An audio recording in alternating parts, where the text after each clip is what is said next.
La giovane padovana arruolata nell'ISIS e la sua possibile presenza in Francia, parla il padre, mia figlia è stata plagiata, è una vittima, va aiutata, non arrestata.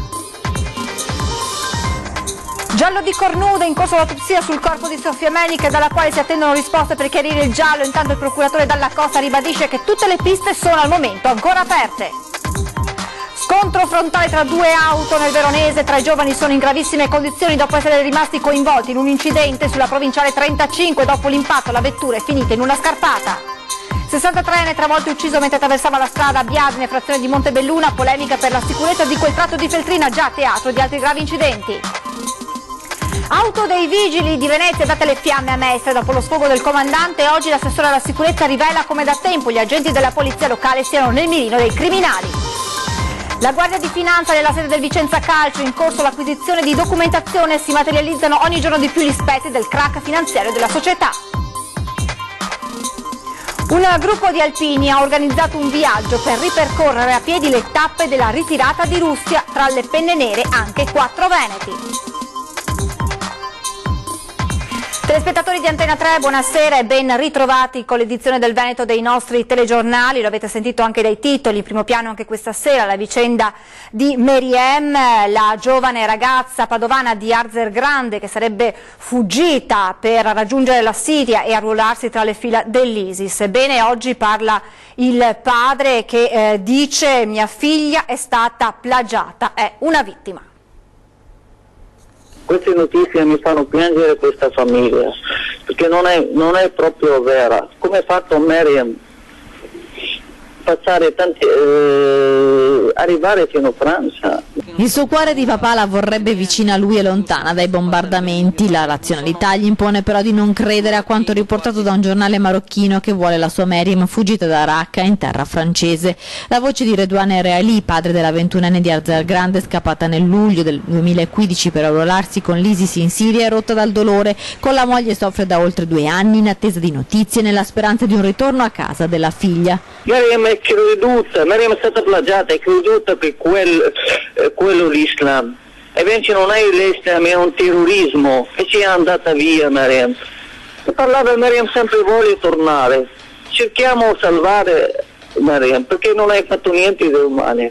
Manipolata e incapace di liberarsi, non una ragazza che potrebbe trasformarsi in kamikaze. Redouane la descrive così: l'ultimo contatto nel novembre 2016, Meriem lo avrebbe chiamato dicendo di essersi pentita. Informazioni più volte fornite ai carabinieri del ROS. La 21enne poche settimane fa però è stata condannata a 4 anni per arruolamento con finalità di terrorismo. Nonostante ciò il padre continua a credere che sia una vittima che non potrebbe mai fare del male al suo paese. Tutti parlano della famiglia, i bambini vanno a scuola, sono nati qua.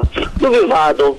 Io non speriamo che non vado via dall'Italia, che questo paese mi ha dato per vivere e per crescere la famiglia. Ed ora il giallo di Cornuda, tutte le piste rimangono aperte. Per ora, dice il procuratore capo di Treviso, Michele Dalla Costa, ci sono 2 episodi che non collegati, un suicidio ed una persona morta. Intanto sono ore cruciali queste per i primi esiti dell'autopsia eseguita sul corpo di Sofia. L'attesa dopo tante ipotesi è per i primi esiti dell'autopsia sul corpo di Sofia, eseguito questo pomeriggio dall'anatomopatologo Alberto Furlanetto, affiancato da altri 2 professionisti, un radiologo e un entomologo. Risultati fondamentali per dare delle risposte certe su quello che è accaduto. Un giallo che ha lasciato tutti con il fiato sospeso e che si è concluso in maniera tragica con il ritrovamento della 43enne ucraina. Tutte le piste sono aperte, dice il procuratore capo Michele Dalla Costa. Noi abbiamo 2 episodi che non siamo in grado di collegare oggettivamente tra di loro: un suicidio, una scomparsa con una morte. Sofia era scomparsa il 15 novembre, il compagno Daniel Pascale Albanese si è suicidato 11 giorni dopo. La vigilia di Natale è stato trovato il corpo della 43enne in una scarpata tra Romano De Zelino e Cima Grappa, gettata in una discarica a cielo aperto. Queste per ora sono le uniche vere certezze. Adesso stiamo aspettando i risultati degli accertamenti, sia quelli medico-legali che quelli sul materiale che è stato rinvenuto dai RIS, quindi sul materiale informatico in casa, sull'autovettura, sulle tracce eventualmente trovate in casa. Adesso vedremo. Che cosa sia accaduto a Sofia ed il movente che ha portato alla sua morte, questo è tutto da stabilire. E stiamo cercando di scoprire tutto quello che si può scoprire attorno alla vita privata di questa persona e poi forse riusciremo a imboccare una pista piuttosto che un'altra. Ed ora bisogna solo attendere. Due famiglie vogliono sapere perché i loro figli non ci sono più. Due tragedie, un unico immenso dolore. Gravissimo incidente stradale questa mattina nel Veronese alle porte di Mizzole, un'auto con a bordo 4 giovanissimi uscita di strada per cause ancora in corso d'accertamento e si è scontrata frontalmente contro una seconda vettura guidata da una donna. L'auto con a bordo i giovani si è ribaltata finendo nella scarpata che costeggia la strada. I 3 feriti in modo molto grave sono stati estratti dai vigili del fuoco e trasportati in codice rosso all'ospedale di Borgo Trento. Sul posto i sanitari del SUEM intervenuti con 4 ambulanze e 2 automediche. Altra tragedia della strada, questa volta nel Trevigiano, a Biadene di Montebelluna, a perdere la vita ieri sera un 63enne ed è polemica sulla pericolosità della strada dove si è verificato il drammatico sinistro. Travolto e ucciso da un'auto mentre attraversava la strada a pochi metri da casa. È morto così ieri poco prima delle 20 Gianni Bordin, 63 anni, di Montebelluna. L'incidente si è verificato nella frazione di Biadene, sulla vecchia Feltrina, all'altezza dell'incrocio tra via Erizzo e via Pizzolotto. L'incidente ha visto coinvolte 2 auto, una Fiat 500 ed una Punto, che procedevano in senso opposto. Ancora in corso di accertamento da parte dei carabinieri l'esatta dinamica del tragico investimento. Pare che la prima auto, la 500, abbia sfiorato o urtato di striscio il pedone che, forse rotolando a terra, è stato travolto dall'altra vettura e sbalzato a diversi metri di distanza. L'impatto è stato molto violento e purtroppo non ha lasciato scampo a Gianni Bordin, che è morto praticamente sul colpo. Al momento dell'incidente pioveva a dirotto a Biadene e la scarsa visibilità potrebbe essere una delle cause della tragedia, in un punto peraltro più volte al centro delle polemiche da parte dei residenti, proprio per la sua pericolosità e scarsa illuminazione. La Feltrina è pericolosissima, ci vuole 15 minuti per attraversare la strada e di solito fanno anche incidenti, spesse volte. E sempre ieri sera, poco dopo le 17, in viale Mazzini a Montebelluna, un altro pedone è stato investito da una vettura. L'uomo, 57 anni, del posto, è ancora ricoverato all'ospedale San Valentino in gravi condizioni. Un altro assalto ad un ufficio postale della Marca trevigiana. Dopo la rapina di ieri a Frescada di Preganziol, questa volta nel mirino di un malvivente, le poste di Fagarè. L'uomo è entrato puntando una pistola contro la dipendente, caccia al ladro in tutta la zona. Una persona armata e travisata con il passamontagna ha fatto irruzione qua in questo ufficio postale a Fagarè, ma poi ha desistito perché si è trovato di fronte i vetri divisori. La rapina solo tentata è stata messa a segno intorno alle 12. Il malvivente con il volto travisato da un berretto e dalla sciarpa è entrato. Da una busta di plastica ha estratto una pistola, forse giocattolo, ed ha farfugliato qualche parola. La dipendente che si trovava agli sportelli ha subito capito quello che stava per accadere ed ha premuto il pulsante dell'allarme. Poi si è nascosta in un'altra stanza, forte del fatto che i vetri non permettevano al malvivente di entrare negli uffici. Fortunatamente in quel momento non erano presenti clienti. A quel punto al bandito non è rimasto che uscire a mani vuote, poi si è dato alla fuga facendo perdere le tracce. Sul posto sono arrivati subito i carabinieri ed hanno iniziato una vera e propria caccia all'uomo. Sembra da alcune testimonianze che il rapinatore sia fuggito a piedi o in sella ad una bicicletta. Diverse auto dei militari dell'Arma per tutto il pomeriggio hanno setacciato la zona in lungo ed in largo, controllando le vie del paese. In mano agli investigatori le immagini delle telecamere di sorveglianza per vedere il percorso che ha fatto il bandito sia per arrivare che una volta uscito dall'ufficio postale.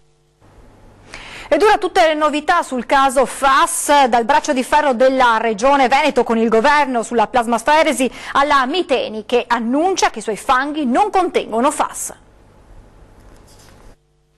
FAS, nome in codice dell'ultima battaglia sanitaria. In attesa che scocchi il 2018, l'anno delle autonomie, è braccio di ferro con il governo sulla plasmaferesi, bloccata quando il ministro Lorenzin, dopo essere stata informata e dopo aver finanziato il progetto, ha criticato impropriamente modi e metodi. Ora la Regione Veneto ha chiesto chiarimenti al governo e per il ripristino della cura aspetta che il ministro ci risponderà, che fino a questo momento non ci ha risposto. Ha mandato i NAS, ma non sappiamo qual è la sua posizione. Capito? Il ministro ha mandato i NAS, ma non ha ancora spiegato quale sia la sua posizione, dato che critica quella della sanità veneta, che però, piccolo particolare, è supportata dai direttori dei centri trasfusionali, dal comitato di bioetica ed è confortata dai numeri, che dicono che dopo 4 trattamenti con questa procedura poco invasiva, conosciuta, economica e di grande efficacia, è stato cancellato il 40% dei FAS nel sangue dei 77 casi già trattati. Insomma, a questo punto il governo risponda. Qual è la sua alternativa? Sicuramente ha tolto una speranza. Intanto la Miteni oggi ha diramato un comunicato in cui dichiara che i suoi fanghi non contengono PFAS e non vengono nemmeno più inviati alle discariche, ma bruciati. Insomma, l'azienda sostiene, dati alla mano, che i suoi sistemi di filtraggio funzionano, quindi se ci sono perfluoroalchilici nei fanghi, significa che qualcun altro li utilizza nei propri processi di lavorazione. Le falde però ormai sono state messe in sicurezza dalla Regione Veneto, che negli acquedotti ha raggiunto l'obiettivo PFAS 0, ma c'è di più, le indagini epidemiologiche saranno estese oltre la zona rossa. Anche fuori Vicentino, anche nel Veronese e nel Padovano. Ed ora la sicurezza a Venezia con le intimidazioni agli agenti della municipale dopo lo sfogo del comandante Marco Agostini. Oggi l'assessore alla sicurezza rivela come da tempo gli agenti della polizia locale siano nel mirino dei criminali. Io personalmente vorrei ringraziare innanzitutto la polizia locale, che è stata celere, ma soprattutto i vigili del fuoco e la questura. Dopo lo sfogo di solitudine e colmo di amarezza in cui dichiarava di versare l'intero corpo di polizia municipale per voce del comandante Marco Agostini, viste le auto aziendali date alle fiamme, le immediate parole di stima e solidarietà da parte dell'assessore alla sicurezza. A sorpresa rivela come le intimidazioni da parte degli ambienti criminali continuino da tanto troppo tempo. Le minacce ci sono in questi mesi.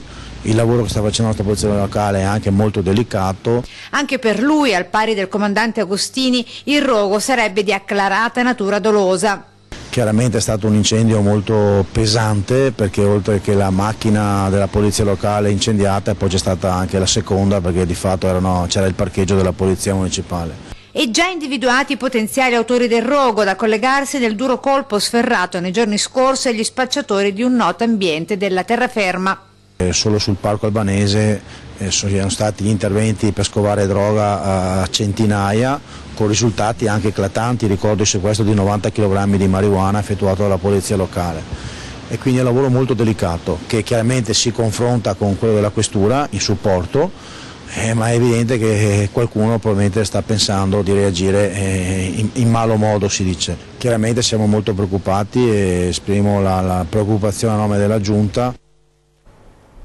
Clamoroso colpo di scena nella vicenda del Vicenza Calcio, con la Guardia di Finanza nella sede della società, una notizia che le fiamme gialle non confermano ufficialmente. Fatto sta che si materializzano ogni giorno di più gli spettri del crack. Blitz delle fiamme gialle nella sede del Vicenza Calcio. A quanto pare i delegati dalla procura e i finanzieri avrebbero acquisito documenti e materiale della società biancorossa. L'ipotesi investigativa sarebbe legata a un possibile dissesto economico. Gli investigatori a questo punto andranno indietro, facendo chiarezza sulle gestioni degli ultimi anni, mentre i giocatori senza stipendio oggi continuano a minacciare la messa in mora. Insomma, nulla di buono e nemmeno di scontato per il futuro della più antica squadra veneta. Altro che calcio, questa è palla avvelenata. Nei giorni scorsi è saltato il closing con Boreas. Francesco Pioppi fa sapere che non ci sono margini per riaprire la trattativa con Vifin, che ora pare in cerca di soluzioni alternative. L'assemblea intanto, come previsto, è andata deserta. Se ne riparla il 2 gennaio. Il 2018 sarà l'anno decisivo per il futuro e per la storia del Vicenza Calcio, nel bene o nel male. Abbiamo salvato il risparmio. Il Premier Gentiloni alla sua conferenza stampa di fine legislatura difende l'operato del governo nella vicenda delle banche. C'è chi dice che abbiamo messo soldi pubblici regalandoli alle banche. In realtà, come tutti sapete, si trattava e si tratta di salvare il risparmio, l'economia di interi territori e, per quanto riguarda le banche cosiddette di sistema, di evitare anche conseguenze di sistema. Altro che regalare soldi ai mariuoli. Non abbiamo regalato soldi agli imbroglioni, insomma non ci siamo fatti prendere per i fondelli. Non poteva non toccare il tasto banche il Presidente del Consiglio Paolo Gentiloni all'ultimo discorso della sua legislatura. A partire dall'ultimo arrivato il decreto salva risparmio pubblicato in Gazzetta Ufficiale il 23 dicembre scorso. Ultimo atto di un percorso difficile e spesso contestato, ma che fino ad ora ha fatto mettere sul piatto per le popolari venete almeno 5 miliardi di euro. Lo abbiamo fatto con una frazione di quello che altri paesi europei, penso alla Germania, penso alla Spagna, penso all'Olanda, hanno speso per salvare le loro banche. Una frazione. 5 miliardi e 2 per Banca Intesa, anche se l'importo complessivo delle risorse mobilitate è di 17 miliardi. E intanto continua a tutti i livelli il pressing delle associazioni, dei risparmiatori, che oltre a spingere per accelerare la scrittura del decreto attuativo della legge sul fondo di ristoro, puntano ora ad istituire una sede dell'autorità anticorruzione proprio in Veneto. Non abbiamo tirato a campare. Non abbiamo tirato a campare. Il mio governo ha fatto pochi annunci, ma a mio avviso non ha preso poche decisioni. E a proposito del crack delle popolari, torniamo a Montebelluna per vedere com'è la situazione con la protesta di quel cittadino diversamente abile che da giorni sosta con la sua auto sui gradini della sede di Veneto Banca in segno di protesta. Non ha bisogno proprio di niente, sono passati tanti, non ho proprio bisogno di niente, solo dei miei soldi. Continua il suo presidio in solitaria all'operaio rumeno che ha messo 100.000 euro in azioni Veneto Banca. Anche oggi ha mantenuto la sua auto incastrata tra le colonne della storica sede di Piazza d'Allarme in centro a Montebelluna e, come abbiamo sentito, non chiede aiuto a nessuno. Con i viveri, i pannoloni e i cateteri per la sua disabilità non ha nessuna intenzione di lasciare quella che definisce la sua trincea. Oggi l'incontro con la senatrice Laura Puppato. Ha detto che si fa tutto il possibile per avere, non ha detto solo di me, ha detto delle persone che sono coinvolte nella... Una soluzione legata all'utilizzo dei conti dormienti per un fondo, quello per le vittime delle banche, che poco convince le associazioni. Certo che è arrivato il fondo, un'altra presa in giro dei nostri senatori veneti che si sono battuti per questi 100 milioni, che se noi facciamo un conteggio che sono 450.000 truffati in tutta Italia, verrà distribuito per chi avrà il diritto, perché ci saranno delle fasce di reddito, chi è sopra i 30.000 euro probabilmente non varrà nulla. Allora, facendo due conti così della serva, diciamo che saranno più o meno dai 15 ai 18 euro, un'altra presa in giro. Don Torta, che avrebbe voluto incontrare Marin oggi nel giorno del suo compleanno, anche per convincere il rumeno a non mettere in atto delle azioni ancora più eclatanti. Tant'è che oggi si è provveduto a far sparire questo cumulo di cartone e legna presente ieri e che qualcuno ipotizzava per Capodanno potesse diventare una sorta di pane vin per scaldare ulteriormente l'atmosfera nell'androne della banca. Una possibilità che aveva allarmato più di qualcuno. Mi ha sostenuto moralmente, mi ha tranquillizzato, ha detto di non fare le cose, dico, lo sapete che sono maggiorenne, so cosa devo fare. Ci fermiamo adesso per qualche minuto di pubblicità, tra poco.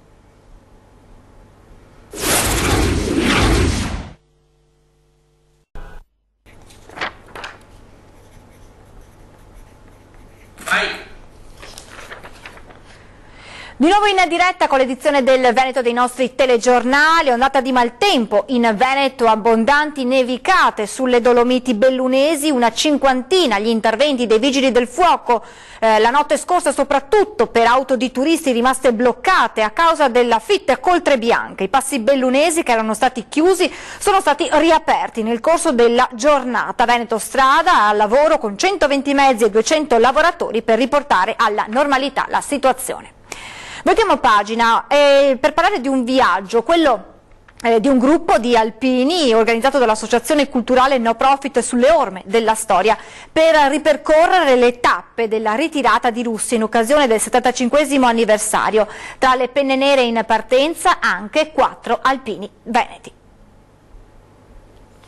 Vado per onorare la memoria di questi ragazzi, uomini, perché non hanno avuto il tempo di diventare, di godersi la vita da giovani. Figli, padri, fratelli che hanno perso la vita durante la ritirata di Russia.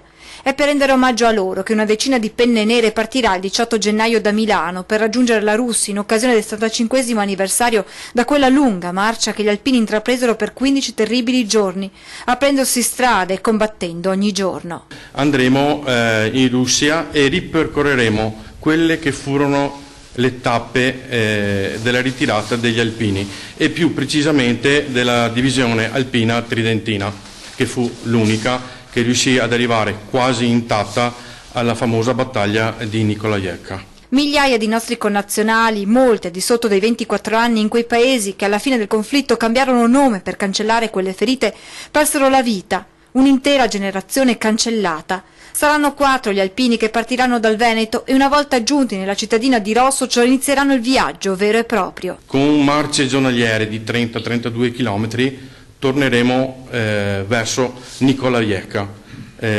appunto toccando tutti quei posti, quei luoghi divenuti tristemente famosi. Il sogno di questi alpini è quello di trovare qualche traccia delle penne nere che morirono in Russia. Il sogno, più che la speranza, di trovare qualche nome, di trovare qualche piastrina, poterla riportare in Italia e consegnare alle legittime famiglie. Tante emozioni che accompagneranno gli alpini di oggi laddove le penne nere di ieri persero la vita per la loro patria. Vado per ricordare tutti quei ragazzi.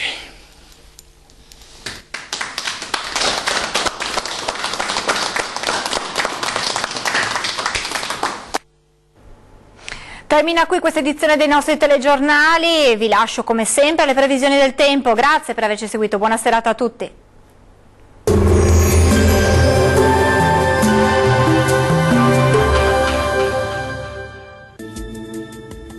Pressione in deciso aumento sulle nostre regioni e tempo dunque asciutto e stabile con ampio soleggiamento un po' ovunque.